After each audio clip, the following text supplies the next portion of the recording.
Namaste and welcome to the LIT podcast where we learn, reflect and grow together. मैं हूं आंचल Jindal, a certified parenting coach, a content creator and your host for this show. Education एक ऐसी ताकत है जो future को shape करती है, लेकिन 2025 में एजुकेशन 10 साल पहले जैसी बिल्कुल नहीं रही. Back then education was very simple. पढ़ लो, खेल लो, 70 से 80% मार्क्स ले आओ, हैंड राइटिंग इम्प्रूव कर लो. पेरेंट्स भी खुश थे, बच्चे भी खुश थे. पेरेंट्स को सिर्फ ये स्ट्रेस था कि बच्चे का होमवर्क पूरा हो जाए या उसकी हैंड राइटिंग इम्प्रूव करवा दी जाए. But today parents are stressed out. क्यों? स्क्रीन टाइम कम करवाना है, एकेडमिक्स अच्छे से करवाने हैं, जंक फूड कम करवाना है, कॉम्पिटिटिव वर्ल्ड के लिए रेडी रखना है. आज बच्चे जिस एनवायरनमेंट में ग्रो हो रहे हैं वो कभी शट डाउन ही नहीं होता. एआई या गूगल के पास हर सेकंड में आंसर होता है एंड सोशल मीडिया ने बच्चों की सोच को, बच्चों के लाइफस्टाइल को पूरी तरह इन्फ्लुएंस कर रखा है. ऐसे में पेरेंट्स एंग्शियस रहते हैं, बच्चे प्रेशराइज्ड फील करते हैं एंड कंपटीशन सिर्फ क्लासरूम तक नहीं, हर जगह है. ऐसे में स्कूल का रोल और भी बड़ा हो जाता है. आज टॉपर बनाने से ज्यादा जरूरी है बच्चे को confident, curious and emotionally strong बनाना, ताकि वो इस चेंजिंग वर्ल्ड में इजीली थ्राइव कर पाए. इसी सोच को अपनाता है विद्या वर्ल्ड स्कूल बरेली, जो मानता है कि एकेडमिक्स में A+ आना जरूरी नहीं है, बच्चे का कैरेक्टर बिल्ड होना चाहिए. तो हमारे साथ हैं विद्या वर्ल्ड स्कूल के प्रिंसिपल डॉक्टर योहान, जो मानते हैं कि बच्चे को एकेडमिक्स के साथ साथ एक्स्ट्रा करिकुलर या स्पोर्ट्स में भी इक्वली पार्टिसिपेट करना चाहिए. And yes, we will not talk about achievements, admissions. आज हम कुछ डीप बातें करेंगे डॉक्टर योहान के साथ, जहां वो हमें समझाएंगे कि पेरेंट्स और स्कूल साथ मिलकर बच्चे का फ्यूचर कैसे शेप कर सकते हैं. So hello sir, welcome to the LIT podcast. कैसे हैं आप? मैं बिल्कुल बढ़िया हूँ, अच्छा हूँ, आप बताएं. Sir, it's lovely to have you on the show. Thank you. So आज हम बहुत डीप बातें करने वाले हैं. ये बातें सिर्फ पेरेंट्स के लिए ही नहीं बल्कि टीचर्स और स्टूडेंट्स के लिए भी बहुत इम्पोर्टेंट है. ये एक ऐसा टॉपिक है, ये ऐसा एस्पेक्ट है जो लाइफ को तो बहुत आसान कर देता है, लेकिन पेरेंट्स के लिए उतना ही स्ट्रेस जनरेट कर रहा है. आप समझ गए होंगे मैं AI की बात कर रही हूँ. आज बच्चे गूगल में आंसर्स निकाल लेते हैं, AI के थ्रू अपना होमवर्क ऐसे कर लेते हैं. सो माय क्वेश्चन इज कि आज रियल लर्निंग क्या है. मैं इसलिए पूछ रही हूँ, बीइंग अ 90s किड, हमें समझाया जाता था लाइब्रेरी जाओ, 4 बुक्स खोलो, रिसर्च करो, अपने वर्ड्स में लिखो, फिर टीचर के पास जाके ग्रामर चेक करवाओ, मेहनत करो. कॉपी पेस्ट का तो सर ऑप्शन ही नहीं था. तो आज आप क्या मानते हो, ये ओल्ड स्कूल वैल्यूज आज उतनी इम्पोर्टेंट हैं या फिर एजुकेशन का मतलब पूरा चेंज हो चुका है? असम इसमें कहते हैं परिवर्तन और परिवर्तन मूल, मतलब कि समय के साथ ना परिवर्तन होना बिल्कुल, चेंज होना तो बिल्कुल जरूरी है. देखिए, पहले जमाने में, मेरे डैडी के जमाने में जब हम स्कूल जाते थे उस समय टेलीफोन मेरे घर में थे नहीं, पड़ोसी के घर में टेलीफोन थे. और टीवी भी जो आज के डेट में जो हम लोग LED LCD जो टीवी देखते हैं, मुझे याद है जब हम रामायण, हमारे समय में जब रामायण शुरू हुआ था, महाभारत शुरू हुआ था, हम पड़ोसी घर में देखते थे. और हमारे घर में कई सालों के बाद ब्लैक एंड व्हाइट टीवी आया, जबकि मेरे डैडी रेलवे में एक ऑफिसर भी थे. तो कई साल के बाद हमारे घर में ब्लैक एंड व्हाइट टीवी आया. उसके बाद धीरे धीरे कलर टीवी आया, टाइप राइटिंग आया, कंप्यूटर आया, आज के डेट में लैपटॉप, डेस्कटॉप इत्यादि. आज के डेट में AI का जमाना है, हम लोग भी स्कूल में AI का इस्तेमाल करते हैं. देखिए, समय के साथ जो चेंजेस हो रहा है वो होना भी चाहिए. इससे ट्रेडिशनल जो आप कहते हो, जो पुराना ओल्ड स्कूल का जो कॉन्सेप्ट है, लिखना पढ़ना डिस्कस करना, तो यह क्या खत्म होगा? बिल्कुल नहीं. वो गुरुकुल आपके डेट में स्कूल बोलते हैं, वो इसी को मान सकते हैं.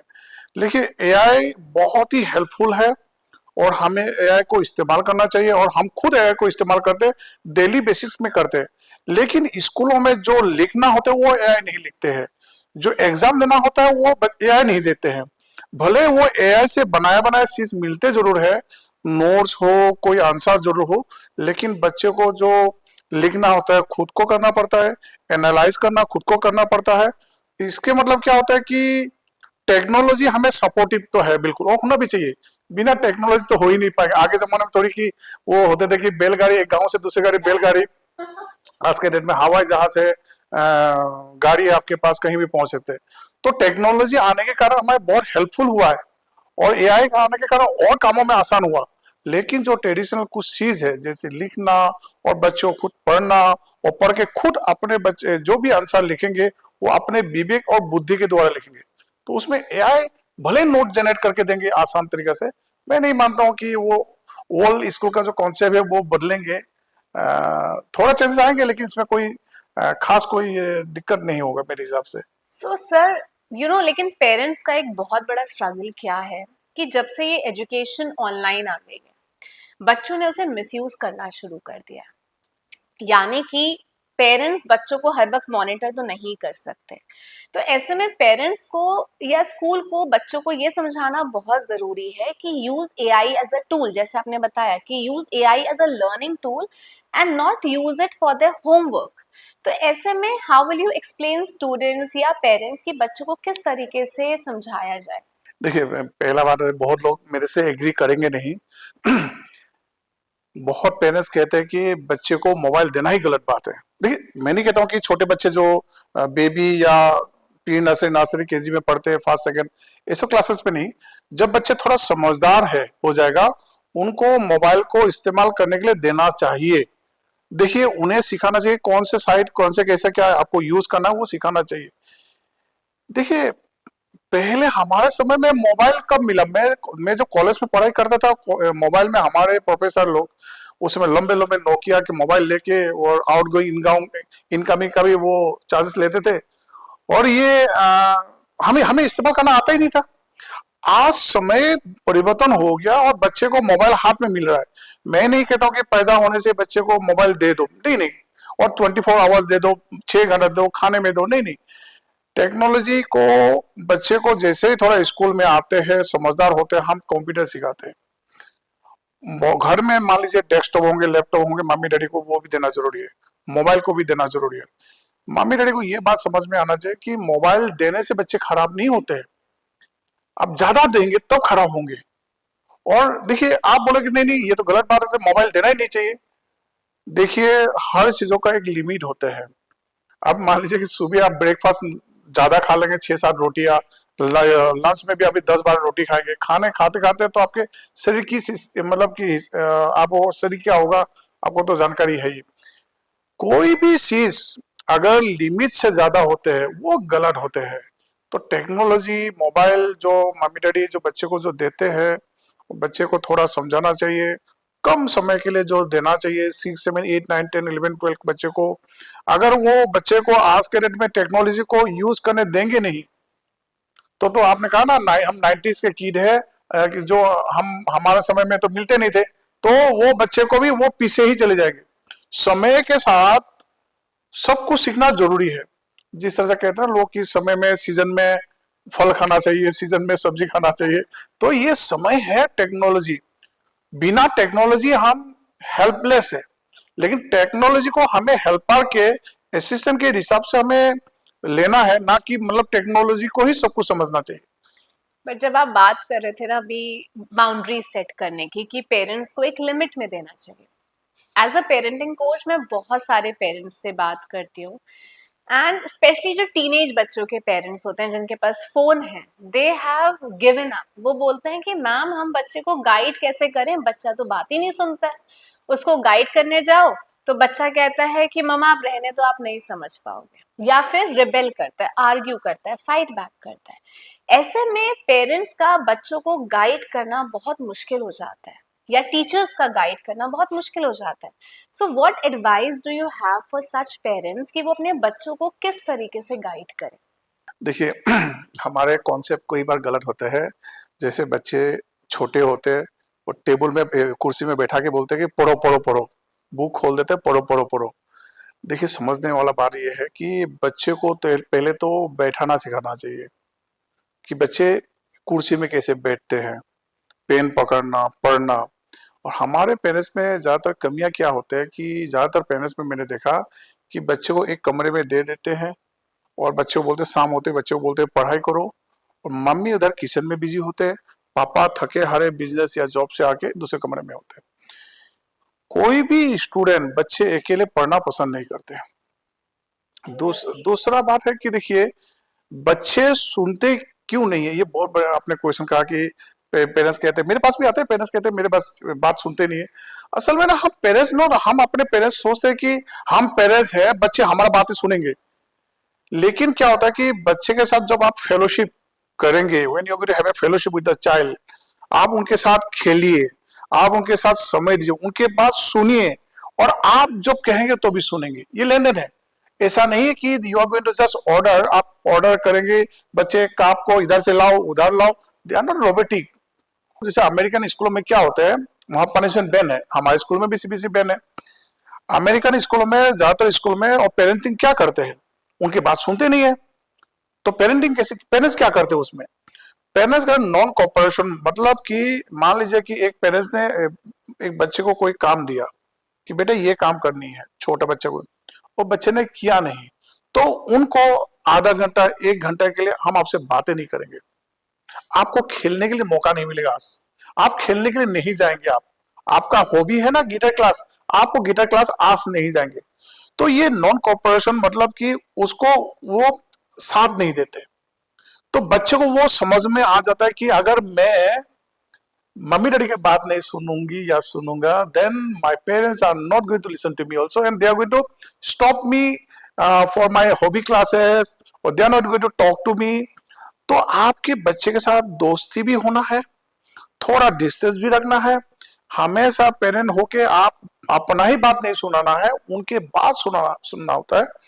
और रहा सवाल, देखिए मैं कहता हूँ कि पेरेंट्स लोग हमेशा बच्चे के भविष्य के लिए काम करते हैं, कहते हैं कि हम तो नौकरी जाते हैं, बच्चे के लिए करते हैं, खाना बनाते, मम्मी कहते हैं। मैं एक बात कहना चाहूंगा, शाम को जैसे समय हो, जब बच्चे कमरे में पढ़ाई करे, मम्मी को जो खाना बनाते हैं, बच्चों को बोलना चाहिए बेटे पढ़ाई करो, और मम्मी को जितना करीबन आधा घंटा सब्जी उब्जी बेटे के साथ बैठ के, बच्चे के साथ बैठ के चुपचाप सब्जी उब्जी काटना चाहिए। और उसके बाद वो जब मम्मी किचन में चले जाएंगे खाना बनाने के लिए, डैडी को भले थके हारे आए, और एक कप चाय लेके, एक अखबार लेके बच्चे के साथ पास में बैठ जाए। तो इससे क्या होता है कि बच्चे अकेला महसूस नहीं करते हैं, और देखता कि मम्मी डैडी है, तब तो वो पढ़ाई में इंटरेस्ट होते हैं। देखिए, कोई भी ह्यूमन बीइंग अकेले रहना पसंद नहीं करते, आप जितना भी मेच्योर, वो तो बच्चे की बात है, मेच्योर इंसान को भी आप जंगल में एक दिन के लिए भेज दीजिए, वो किसी से बात नहीं कर सकता है, वो किसी से बात नहीं सुन सकता है, तो अकेले में जंगल में कैसे रहेंगे। तो ये मेरा मानना है कि बच्चे को समय दीजिए, उनकी बात सुनिए, और आपका भी बात सुनेंगे। So I am also father of a beautiful daughter, और मेरे बच्चे भी कई बार जिद करते हैं, तो जब जिद करते हैं तो मैं 10 मिनट 20 मिनट के लिए बात नहीं करता हूँ, और जब टेंटेम करते हैं उनकी बात को मैं सुनता नहीं हूँ, बाद में उनकी बात सब उनके पास जाके मैं उनको एक्सप्लेन करता हूँ कि क्यों मैं नाराज था, क्या नहीं था। वो अपना बात करते, मैं अपना बात करता हूँ, तो फिर हमारे दोस्ती होते। तो ये It's ये सब basically है ना, about building connection with the child. Relationship Yes. ये बहुत जरूरी होता है। आज के डेट में देखिए, पेरेंट्स फीस दे रहे हैं, हमारे जैसे स्कूलों में पेरेंट्स, हमारे स्कूल या किसी स्कूल में पेरेंट्स दिन रात मेहनत कर रहे हैं कि बच्चे को कैसे अच्छा शिक्षा दे। बहुत अच्छी बात है, पेरेंट्स पेरेंट्स अपने बच्चे के लिए बहुत कुछ कर रहे हैं, लेकिन बच्चे भी मम्मी डैडी का साथ चाहते हैं, तो ये मैं मानता हूँ। They need to feel respected as well. अभी क्या होता है कि there is a opposite situation कि मेरी बात सुनो, तुम बच्चे हो, मैं डोमिनेट करूंगी। That should not be the situation. आप बच्चे की बात सुनो, बच्चा आपकी बात सुनेगा। That's companionship. And I think I would also like to add on कि जब बच्चा पढ़ाई करता है तो पेरेंट्स को फोन स्क्रॉल नहीं करना चाहिए, क्योंकि अक्सर मैंने देखा है बच्चा पढ़ाई कर रहा है एंड पेरेंट्स अपना इंस्टाग्राम चला रहे हैं या फोन पे बात कर रहे हैं। Obviously it diverts, it distracts the child. So I think whatever you said, it was kept very beautifully that respect your child and you get the respect back. Sir अब बात करते हैं स्पोर्ट्स की। मैंने खुद विटनेस किया है आपके ऑफिस में, इतनी सारी ट्रॉफीज हैं बच्चों ने जीती हैं क्रिकेट में, वॉलीबॉल में, and I have also seen कि Vidya world is focused on sports as well as academics, तो वो दोनों को इक्वल इंपॉर्टेंस देता है। तो आपने इतना अच्छा स्पोर्ट्स कल्चर किस तरीके से तैयार किया स्कूल के लिए? असल में बहुत लोगों को लगता होगा कि ये गलतफहमी है कि विद्या वॉल के जो प्रिंसिपल है डॉक्टर यूहान सिर्फ स्पोर्ट्स में फोकस करते हैं। हालांकि ये नहीं है, जबकि एकेडमी में मोर ज्यादा फोकस करता हूँ। असल में क्या होता है, देखिए जो एकेडमिक सिस्टम होता है हमारा, प्री नर्सरी से लेके थर्ड तक, उसे फोर्थ फिफ्थ, ये उसके पढ़ाने के तरीका, उनके नोट्स तरीका अलग होता है। फिर मान लीजिए 6, 7, 8, उनके पढ़ाने के तरीका नोट्स अलग होते हैं। 9, 10, 11 हम लोग जिस तरह से बोर्ड का पैटर्न होता है उसी हिसाब से हम लोग पढ़ाते हैं। अभी रहा साल की, देखिए साल में बोर्ड का एग्जाम आपका, जनरली आपका बोर्ड का एग्जाम एक ही बार आता है 10 और 12 पर। पेरेंट्स उसमें ज्यादा इंटरेस्ट शो करते हैं क्योंकि ये जरूरी भी है। इसी एग्जाम के बेस में बच्चे लोग क्या होता है कि फ्यूचर डिसाइड कर पाते हैं, और अच्छे परसेंटेज आना भी जरूरी होता है। मैं सोचता हूँ कि एकेडमिक के अलावा उसके बाद क्या है। और हम जो कहते हैं ना कि ओवरऑल डेवलपमेंट, होलिस्टिक डेवलपमेंट, हम तो वर्ड को बढ़िया से सीख लिया कि ओवरऑल डेवलपमेंट करेंगे। अरे ओवरऑल डेवलपमेंट कैसे करोगे? पढ़ाई पढ़ाई पढ़ाई। अरे भाई पढ़ाई पढ़ाई, डॉक्टर इंजीनियर होंगे, बिल्कुल होना भी चाहिए, बड़े बड़े अफसर होना चाहिए। उसके अलावा क्या? अभी देखिए उसके अलावा क्या, आप खेल कूद भी करियर हो सकता है। हमारे स्कूल में क्या होता है, देखिए हमने टाइम टेबल को इस हिसाब से हमने बनाया, जो पढ़ने वाला बच्चा होता है उन्हें कभी डिस्टर्ब नहीं होता है, उनके एकेडमिक में कभी पेंडिंग नहीं होता है। जो खेलने वाला बच्चा होता है, खेल में इंटरेस्ट है, वो उनके पेरेंट्स भी चाहते हैं कि हमारे बच्चे खेले, तो उनके लिए अलग टाइम टेबल, अलग शेड्यूल बनाया गया है। तो इसीलिए हमारे एकेडमी में कभी पढ़ाई, बच्चे को जो खेल कूद करता है, पढ़ाई में कभी दिक्कत होती नहीं है।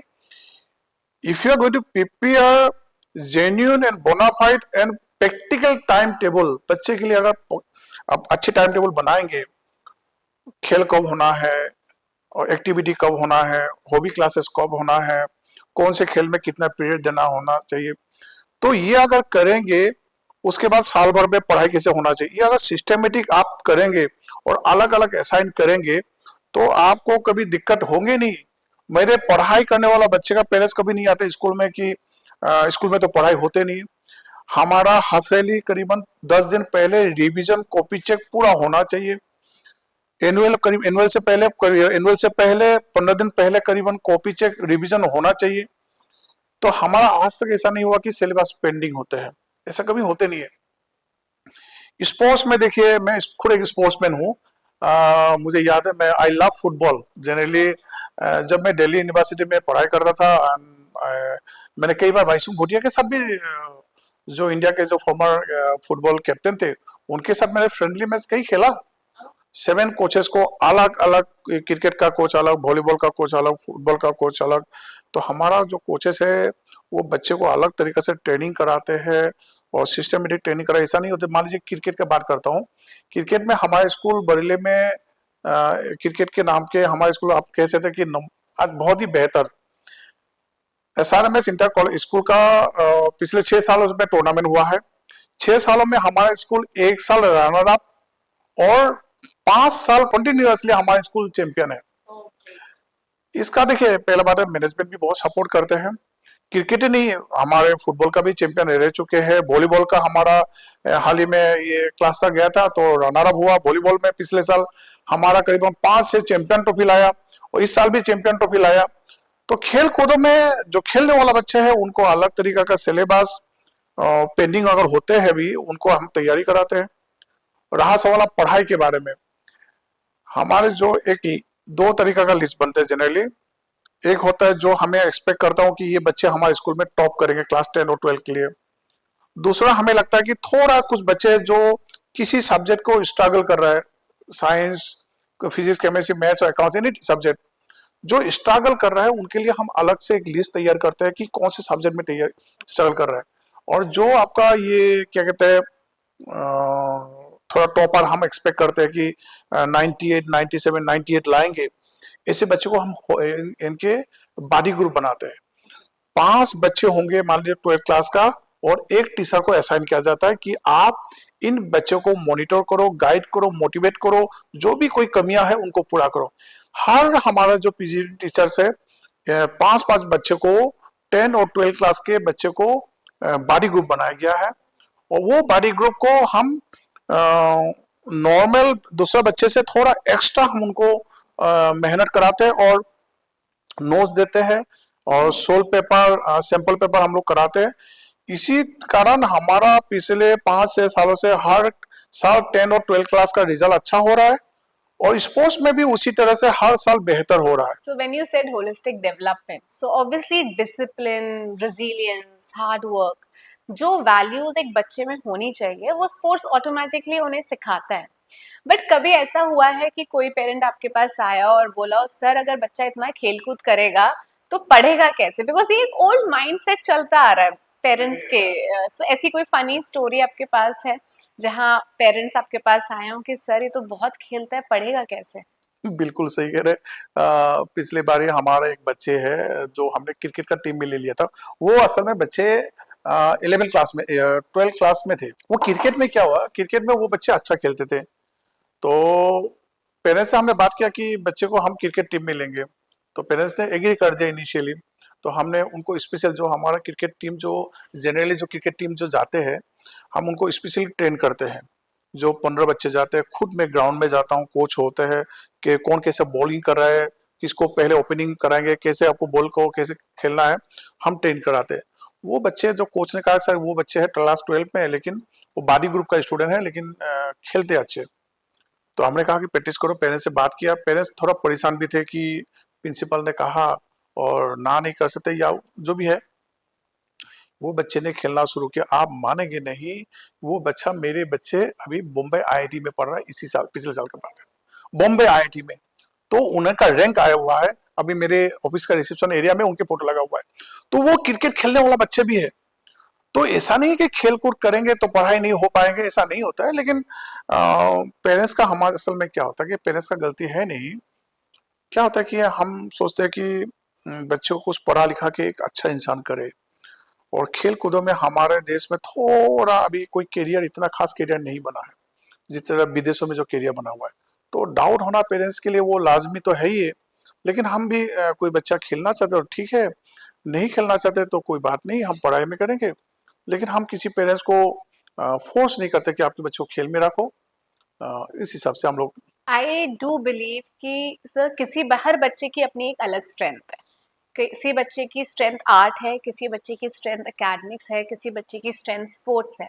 And when school like Vidya world gives them a platform जहां वो अपने हिडन टैलेंट्स को एक्सप्लोर कर पाते हैं, तो जैसे आपने कहा वो बॉम्बे आईआईटी में, तो उसको राइज करने से कोई नहीं रोक सकता, राइट ना? जब हम बात करते हैं सर बच्चों की, स्कूल की, तो एक शख्स जो बहुत इंपॉर्टेंट रोल प्ले करता है वो है उनके टीचर्स।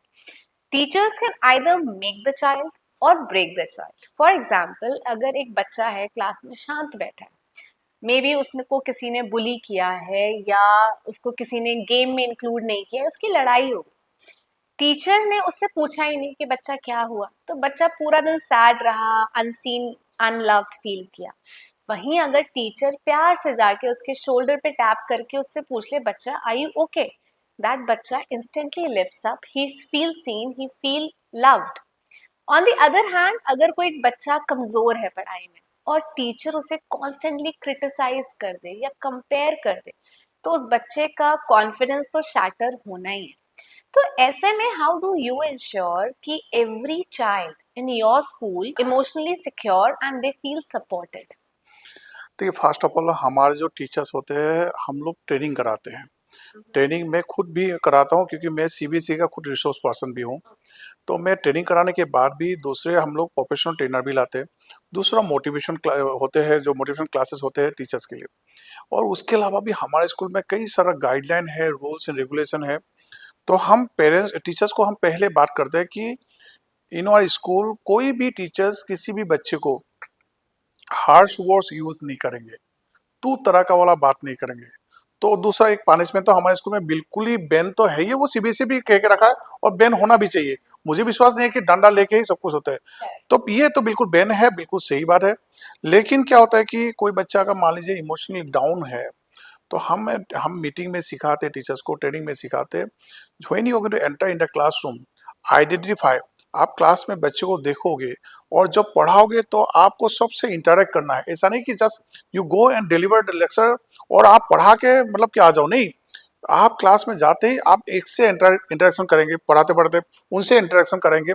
जब आप देखें किसी बच्चे में कोई मान लीजिए डिस्टर्बेंस है या परेशानी है और कोई प्रॉब्लम में है, आपको देख के वो पता चली जाता है। हमारा ये इंस्ट्रक्शन है, अगर ऐसे बच्चे को अगर कोई पाते हैं, मान लीजिए कि ये बच्चा कुछ मुरझाया मुरझाया कुछ परेशानी से है या वो रो रहा है या कोई दिक्कत है, तो तुरंत तुरंत ये इंस्ट्रक्शन की प्रिंसिपल या वाइस प्रिंसिपल या इंचार्ज को बोलना अनिवार्य है, कंपलसरी है। तो ये इससे क्या होता है कि हमारे स्कूल में तो जो भी कोई पेरेंट्स बच्चे होते हैं और उस हिसाब से नहीं होता। दूसरा बात है, हमारे स्कूल में कोई एक फ्रेंडली एटमॉस्फेयर है।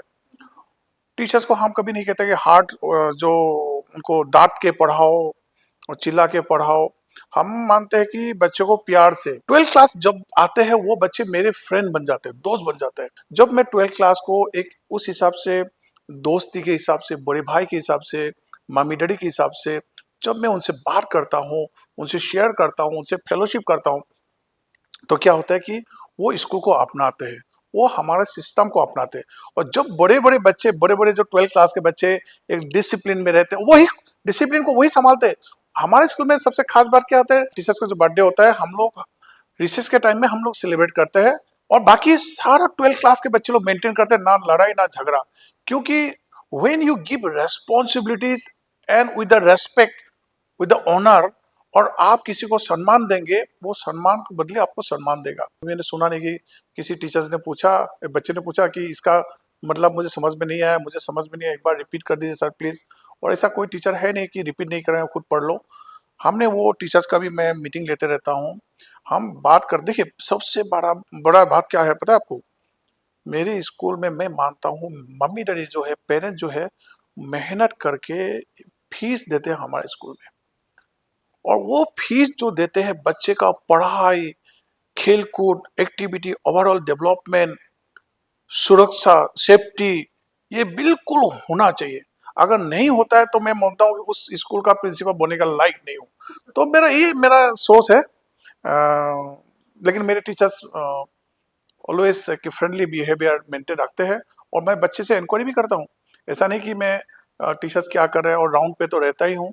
और अभी मेरे स्कूल में इस साल मैं आपको बताना चाहूंगा आपके माध्यम के द्वारा ही, हम लोग फेयरवेल सेलिब्रेट करेंगे बच्चे 12th क्लास का। इस बार फेयरवेल जो सेलिब्रेट करेंगे, मैं आपको विश्वास दिलाना चाहूंगा, पिछले 5 सालों में जो फेयरवेल सेलिब्रेट किया था हमने, इस साल उससे अलग, उससे बेहतर हम लोग करने जा रहे हैं। और ये जो करेगा हमारा 12th क्लास के और 11th क्लास के बच्चे। और मुझे अपने बच्चों के ऊपर पूरा भरोसा है। देखिए कभी कभी शैतान करते हैं, लेकिन शैतान और थोड़ा गलत आदत में अंतर होता है। तो मेरे बच्चे, मैं विश्वास करता हूँ कि बहुत अच्छे हैं। और मैं बच्चे की बात सुनता हूँ, मीटिंग लेता हूँ, उनकी राय लेता हूँ, और आगे भी लेते रहेंगे। क्योंकि मैं उनके लिए ही हूँ और सारा टीचर्स उनके लिए है। और मैं हमेशा ध्यान रखता हूँ कि पेरेंट्स जो जिस आशा से भेजा है विद्या वर्ल्ड स्कूल में, कि मेरे बच्चे को पढ़ाई हो और खेलकूद हो, ओवरऑल डेवलपमेंट हो, उसको मैं पूरी तरह से 101% देने के लिए मैं मेहनत करते रहा हूँ, दिन रात एक करता रहता हूँ। और हमारा मैनेजमेंट भी उसी से सपोर्ट करते हैं। और मैं पेरेंट्स को कहना चाहूँगा कि लोग 100% करते हैं, मैं 101% करूँगा। जितना पढ़ाई, खेलकूद, एक्टिविटी, हॉबी क्लासेस होते हैं, हर साल मैं बेहतर करने की कोशिश करूँगा। ये मैं उनके लिए वादा नहीं है, खुद के लिए वादा है। So would you agree with me अगर मैं आपसे ये कहूँ कि बच्चों को तो मोटिवेशन चाहिए, बट टीचर्स को भी मोटिवेशन की डोज मिलती रहनी चाहिए, बिकॉज अगर टीचर्स का इमोशनल कप खाली है तो वो बच्चों को नहीं दे पाएंगे। Because there's a saying, a teacher feels seen makes the child feel seen. So how do you keep, or Vidya World keeps its teachers motivated? सबसे बात है कि generally I spend almost 18 years in Delhi NCR. Delhi NCR में मैंने पढ़ाई किया, Delhi NCR में मैंने जॉब भी किया। तो दिल्ली में मैंने एक बात सीखा है, work hard and party hard. तो हमारे टीचर्स का जो, जैसे मैंने आपने कहा कि कैसे मोटिवेट करते हैं, टीचर्स डे जैसे होते हैं, टीचर्स डे होते हैं जो 5 सितंबर को, इस बार हमने पहाड़ों में लेके गया। Okay. 2 days 1 night स्कूल की तरफ से दिया सब कुछ, फैसिलिटीज, जाना आना, खाना, होटल में रहना, 4 स्टार रिजॉर्ट पे रहना। तो वहाँ पर जब हमारे टीचर जाते हैं, बहुत एंजॉय करते हैं। क्या होता है, मैंने देखा कि काम काजों का बीच थोड़ा थोड़ा ब्रेक होना चाहिए, और ब्रेक भी बहुत एंजॉय होना चाहिए। मैं मेरे स्कूल में जो टीचर्स हैं, तो हम कभी हम हमेशा उसको परिवार मानते हैं। और परिवार मानते हैं, हम मैनेजमेंट और हम लोग क्या होता है कि हम टीचर्स के बारे में हमेशा सपोर्ट करने के लिए, किसी भी चीज़ों में सपोर्ट करने के लिए हम जो रेडी रहते हैं। रहा सवाल की मोटिवेशन, देखिए मोटिवेशन, मैं हमेशा टीचर्स को कहता हूँ कि आपके ज़िंदगी का लक्ष्य क्या होता है, एम क्या होता है। एम हमारा एक जॉब करना होता है, वो भी क्या, टीचिंग जॉब होता है। टीचिंग जॉब असल में कोई सोचता है कि आओ पढ़ाओ, नहीं होता है, बहुत कुछ चैलेंज होता है। 6 घंटा बच्चे के साथ झेलना और अलग अलग बच्चे का साथ झेलना बहुत मुश्किल होता है। लेकिन हम टीचर्स को रेगुलर बेसिस में हम उनको ट्रेनिंग प्रोवाइड कराते हैं, मोटिवेशनल क्लासेस सेशन हम लोग देते हैं, मैं भी मीटिंग लेता हूँ, मोटिवेट करता हूँ। और जो टीचर अच्छा काम करते हैं उनको हम सम्मान देते हैं, अवार्ड कराते हैं। अभी देखिए, मान लीजिए कि अभी मेरे जो बच्चे ने क्लासता में जो वॉलीबॉल जीत के आया है, उनके साथ जो 2 कोच गया था कोच, तो उनको हमने उनको भी सम्मान किया। दूसरा दूसरा इस बार हमारा एसआरएमएस एक कॉलेज है, आपने सुना भी होगा।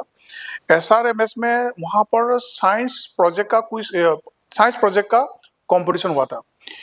प्रिलिमिनरी राउंड में, इनिशियली राउंड में 40 स्कूलों ने पार्टिसिपेट किया था, अपना अपना प्रोजेक्ट सबमिट किया था। कि उस 40 स्कूलों में 29 स्कूल सिलेक्ट हुआ था कि प्रोजेक्ट को डिस्प्ले करने के लिए। और 29 स्कूलों में, you are not going to believe, हमारा स्कूल फर्स्ट आया, ये 15 दिन पहले। और जो बच्चे ने फर्स्ट लाया, और ये उन बच्चे को हमने स्टेज में सम्मान किया। और उनके साथ जो 4 टीचर्स एकम्पानी विद देम, उनके साथ गया था, चारों टीचर्स को स्टेज के साथ हमने सम्मान किया। एक तो हम सम्मान कराते रहते हैं रेगुलर बेसिस में। जो दूसरा बात होता है कि कई बार स्कूलों में हम देखते हैं कि लोग सोचते हैं कि प्रिंसिपल का काम होता है टीचर्स का गलती देखना, गलती बताना। मैं ये बात को एकदम बिल्कुल मानता नहीं हूँ। हर किसी में गलतियां होते हैं, हम में भी होते हैं, आखिर इंसान है। जब गलती होते हैं तो मैं कोशिश करता हूँ कि उस गलती कैसे ना हो, आगे उनको कैसे सुधरा जाए, उनको अपॉर्चुनिटी दिया जाता है, उनको डायरेक्शन दिया जाता है, उनको गाइड किया जाता है। दैट्स व्हाई मेरे पास आज के डेट में हमारे स्कूल में अकाउंट्स का ले लीजिए, स्पोर्ट्स का ले लीजिए, हाल ही में तो 15 20 साल 22 साल मेरे पियोन 23 साल, मेरे स्कूल 23 साल, मेरे पियोन 23 साल से काम कर रहा है। तो हम एक परिवार के हिसाब से स्कूल को मानते हैं। और वही परिवार का जो प्यार होते हैं, स्नेह, जो रिलेशनशिप होते हैं, उसके कारण मैं मानता हूँ कि मोटिवेट होते हैं। I think hearing such good words is a big relief for teachers who want to work, right? And also for the parents who feel कि उनका बच्चा safe है। जब हम सेफ्टी की बात करते हैं ना सर, तो आजकल शायद आपने भी एक्सपीरियंस किया होगा, आजकल सोशल मीडिया में इतनी न्यूज़ आती है। And as a coach also मेरे पास भी बहुत पेरेंट्स आते हैं जो बोलते हैं कि मैम हमारा बच्चा गलत राह पे है, पीयर प्रेशर में है, या अपने आप को सेल्फ हार्म करने की सोचता है। एंड उनकी दिमाग की बत्ती कब जलती है, जब बच्चा कुछ एक एक्सट्रीम स्टेप उठाने जा रहा है, बिकॉज उनको पता ही नहीं है कि उनके बच्चे की लाइफ में क्या चल रहा है। एंड स्पेशली टीनेजर्स की मैं बात कर रही हूँ इन जनरल। तो इन जनरल आप पेरेंट्स को क्या एडवाइस करोगे कि वो अपने बच्चे को physically, emotionally and digitally safe रख पाए? असल में क्या है अंसल जी, मैं पहले स्कूल के बारे में बात करूंगा। हमारे स्कूल जो है, पहले बात कहूंगा कि हर क्लास में, कॉरिडोर में, ग्राउंड में, हर जगह कैमरा है। और 1 महीना तक रिकॉर्डिंग होते हैं। अच्छा। मतलब कि कोई भी पेरेंट्स अगर देखना चाहते हैं, कोई इशू होता है, तो पेरेंट्स भी देखते हैं। हर क्लास में 1 महीना तक रिकॉर्डिंग होता है। और कई क्लासेस में तो साउंड सिस्टम भी है, जो साउंड रिकॉर्डिंग भी होता है। ऑफिस, रिसेप्शन एरिया, गेट से बाहर, तो पूरा कैमरा से सिक्योरिटी लेस है। दूसरा, आपने जो कहा कि कुछ बच्चे गलत करते हैं अपने दोस्तों के कारण, अपने या फिर इमोशनली स्ट्रगल करते हैं।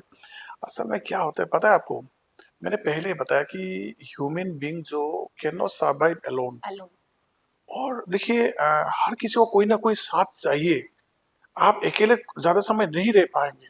जब बड़े लोग नहीं पाएंगे, छोटे बच्चे कैसे रह पाएंगे? सही बात। जब क्या होता है, देखिए, आप जो लड़की होते हैं, लड़की का दिल हमेशा डैडी के साथ, लेकिन समय बिताते हैं मम्मी के साथ।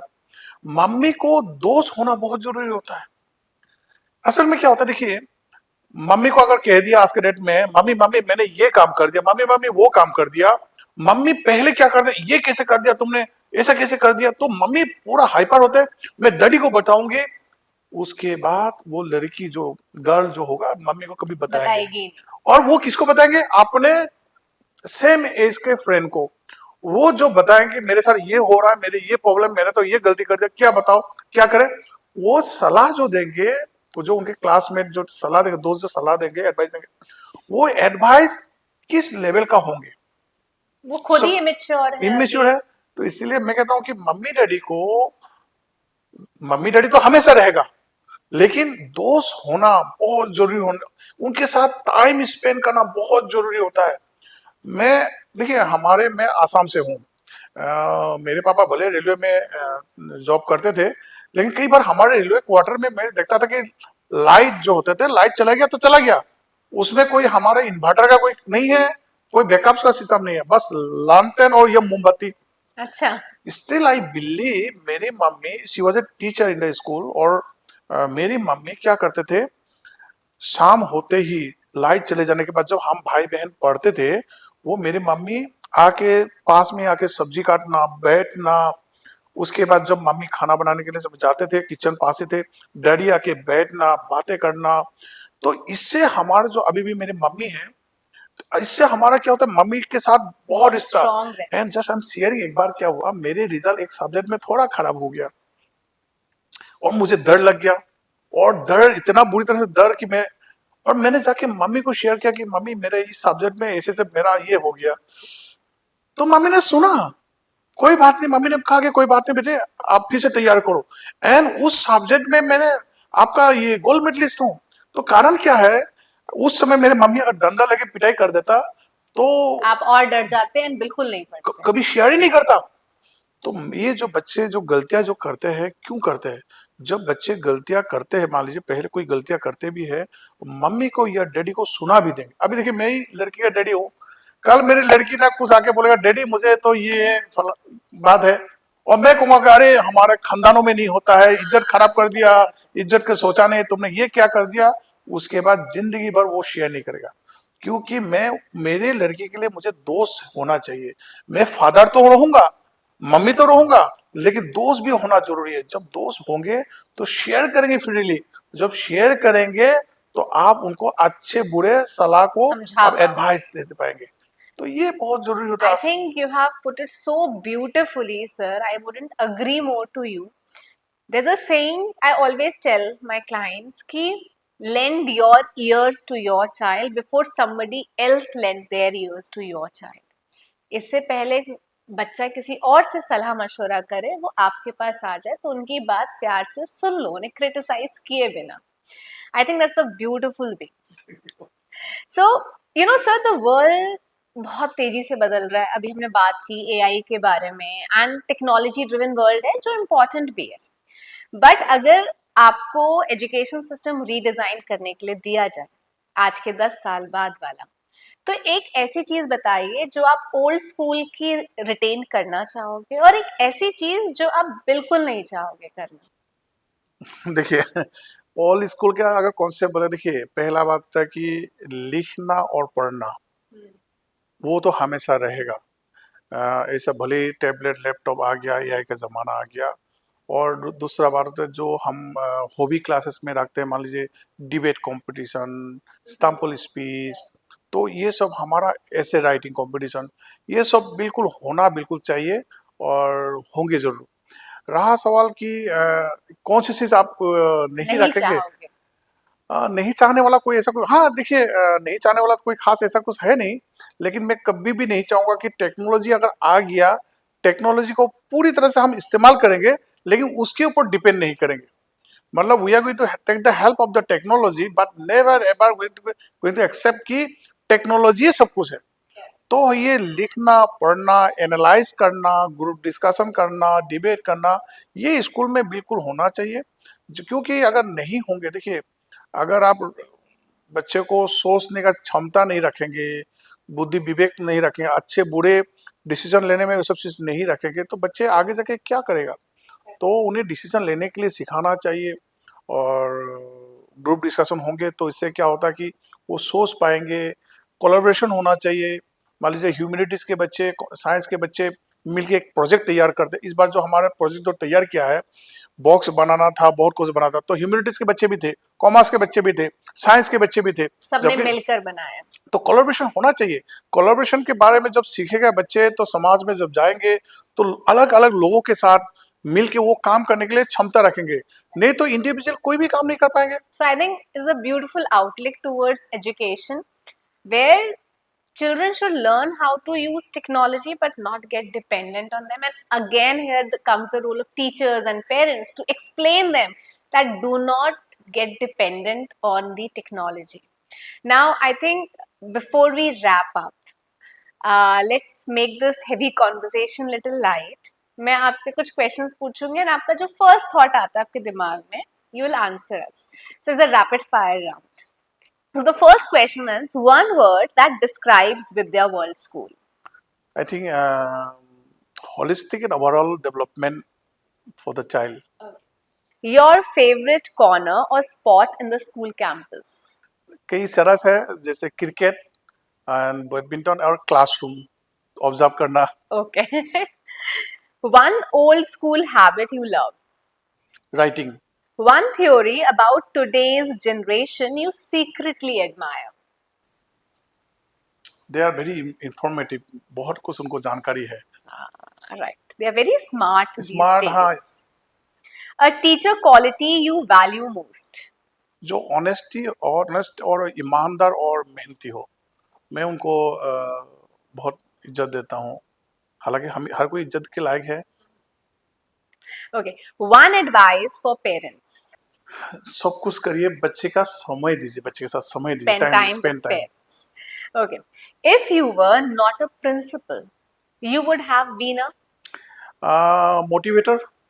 मोटिवेटर होते और स्पीकर होते, और बस मुझे लगता है कि यही। Okay. Your favorite food. I am from Assam. Assam is खार।